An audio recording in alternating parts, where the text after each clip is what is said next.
Today is Monday, January 13th, 2025, and this is the most current Miles's monthly Monday memo. And I'm doing something different today. A few things. I'm not going to roll a die. I'm just going to talk for between 5 and 10 minutes or so until I've had a chance to say what's on my mind as I speak. Wildfires in LA County are still hurting so many families and businesses. It's rough, it's sad, it's on my mind. I live in Northern California. I'm looking out the window from my home office in Berkeley, California, where I can see San Francisco across the bay, and it's a beautiful, clear day. But in Los Angeles, the wildfires are doing to the air and the psyches of the people there the same thing that fire does anywhere. They burn here. I don't live in LA. I am saddened for everything that's happening with the disasters, and I am relieved by the way that my fellow Californians are showing up for one another. It's really something to behold. It's the real America. I don't think it's right to call some places flyover country. I don't think that's nice or kind or right. I don't think it's nice or kind or right to say there's only some places that are the real America, where people show up for their neighbors. That's not just geographically bounded. That's happening in Los Angeles County. It's a big city. It's California. It's the real America. People are supporting each other, and it's beautiful. That's what I'm focusing on. And I don't live in LA, but I have friends and I have family there. What can I do? I'm crossing my fingers for them.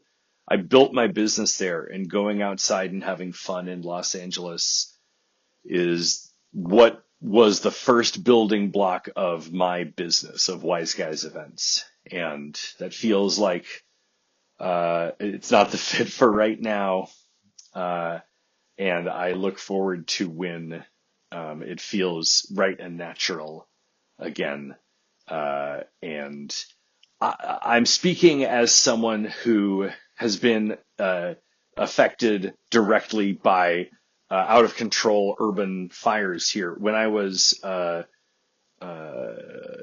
October of 1990, 91, the Oakland Hills fire burned my house down, and I lived there with my parents and my brother and sister, and we lived in a different house for a year while we rebuilt on the same spot and moved back in almost a year later. My mom wrote a book on this topic I'll link it in the notes. There Was a Fire Here by Risa Nye. And when I read that book, I'm the age of the protagonist. I'm my mom's age. I'm the parent in my life. And I read her memoir of the story where I'm one of the characters as a child. And because I was a child, and did I have keepsakes and beloved possessions that I lost? Yes. But when I look back on it now, it wasn't the inflection point of my life. It wasn't the worst thing I went through. I'd go through another firestorm before I'd go through another COVID-19 pandemic. I didn't like either of them. But, and it was a different perspective. My children, as a child, my parents lost love letters and, different things that are irreplaceable. Packing a go bag is a must. It's not a nice to have. It's a need to have for every family, and every individual. And you should also have an emergency kit in your car that's not expired. That's just one of the things that has brought me to where I am. Is I think among men in my cohort, I have a higher than average likelihood of listening to and absorbing what older women say.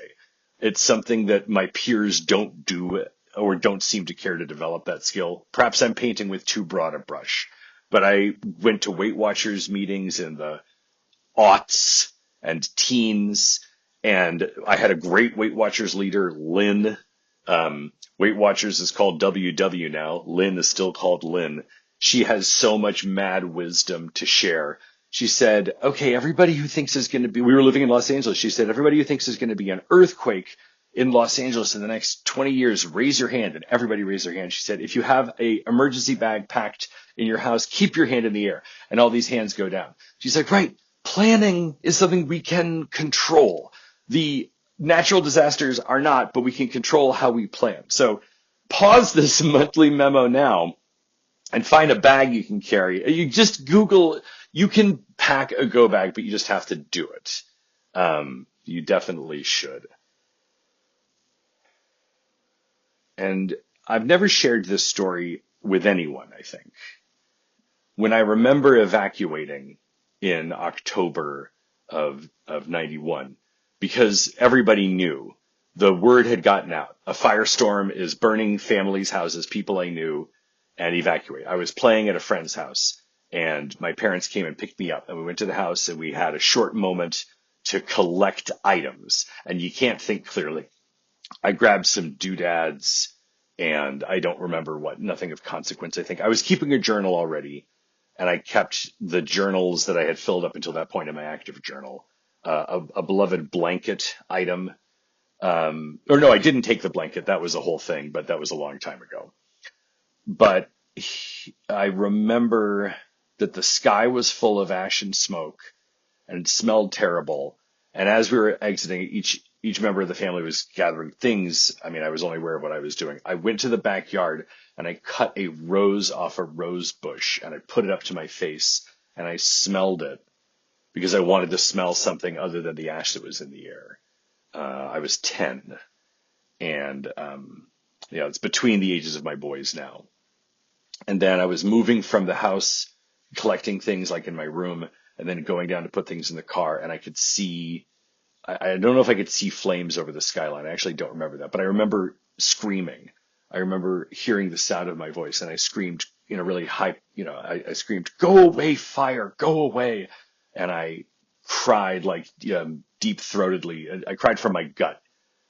And I remember taking the rose when we went to my grandparents' house in El Cerrito, which is like north of where I live now, close, Berkeley. And I remember smelling the rose and thinking, maybe someday I'll have a daughter and I'll name her Rose. Well, I had 2 sons, and I don't know if Rose would have been in the running for a name anyway. And up until this time, up until today's memo, anytime I took out the memory of the evacuation and the rose and the scream, anytime I remembered that, which was almost never, because I didn't want to and I still don't, I like to avoid unpleasant thoughts. And I'm surprised that others like to spend a lot of time with unpleasant thoughts. I'm what's called an enthusiast. It's an Enneagram 7. And I like to distract myself with treats and surprises and fun. And I like to do that to keep myself from thinking upsetting thoughts.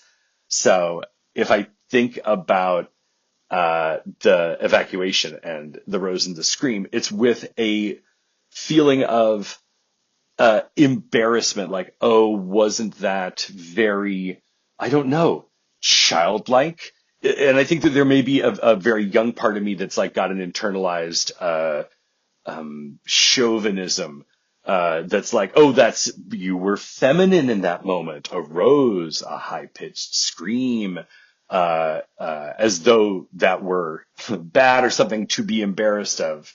It's like I haven't developed or spent time with these thoughts. The wildfires that are happening now caused me to take them out and think of them. And now, as a man in my mid-40s who never stops talking about my therapy, when I think back on that, I'm so happy and I'm proud of that little me, because taking the rose was a masterstroke. That was really smart. No one told me to do that. And it was really soothing to my body, and to be aware of my 5 senses and to practice my somatic intelligence and receive signals that I'm getting from things like nasty smells is a really underdeveloped part of me that has become more developed through therapy. And it's not something that I didn't have the chance to get good at it early. I'd like to be good at it now.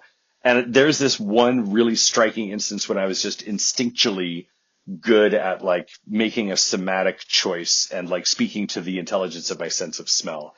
I'm really happy that I did that. And I'm really happy that I expressed my feelings, that I screamed with fear and sadness. Instead of bottling it up, I'm happy about those decisions. That's never happened to me before. And it happened on this Monday when I was thinking about the fires. Um, I'm not trying to bright side it or say that it's a silver lining. I really wish that it hadn't happened or that it had happened somehow without doing as much damage.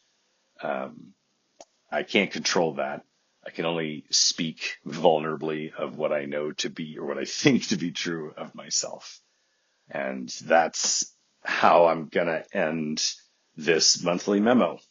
Thank you.